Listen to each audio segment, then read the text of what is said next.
Ladies and gentlemen, the rest of this assignment is the only thing keeping you from your weekend, so let's get to it.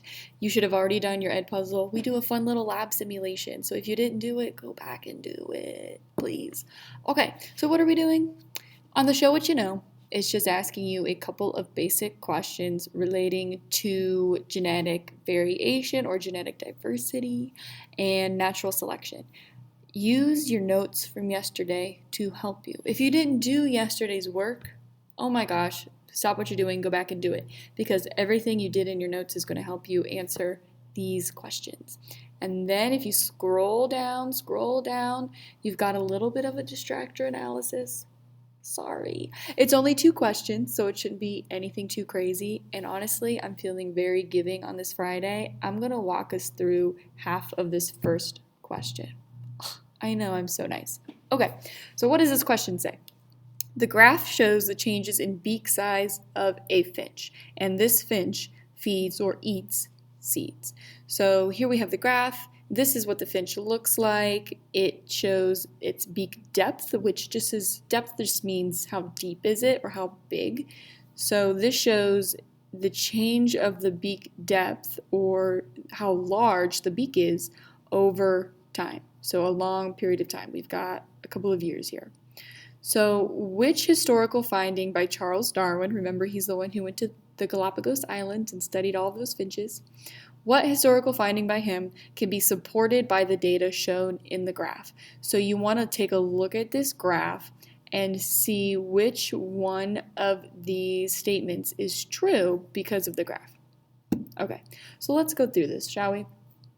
A says organisms prefer stronger mates when the environment changes.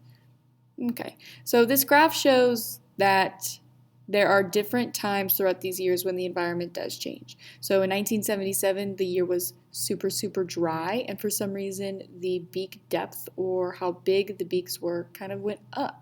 Interesting. And the same thing happened this year when it got dry, this year when it got dry, and when it was wet in this year, it was especially rainy, the beak size seemed to go down. So this graph doesn't really say anything about how strong the finches are, right? We're just talking about their beak sizes. So A doesn't really have anything to do with what the graph is talking about. It might be true, but remember it says to use the data shown in the graph, so always just think about what the graph is showing you.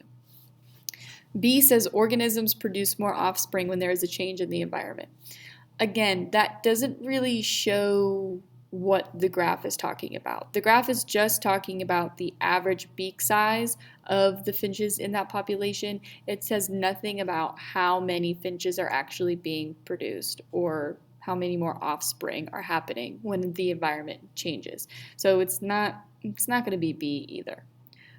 Okay, so I walked us halfway through it. So really we're just deciding between C and D. Do you think that the species are adapting to these changing environments to continue their existence?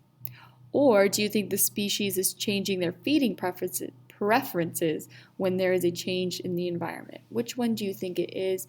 Type in your answer and make sure you say why C or D is right and why C or D is wrong. And then move on and do the second question down here. And honestly, I think this question is easier than the question above it. So then don't forget to do your exit ticket. And as always, there is some extra help down here. And I put a copy of the link to that natural selection lab if you want to play around with it for a little bit. If you need any help, reach out to me. I've got you. And once you're done, have a great weekend.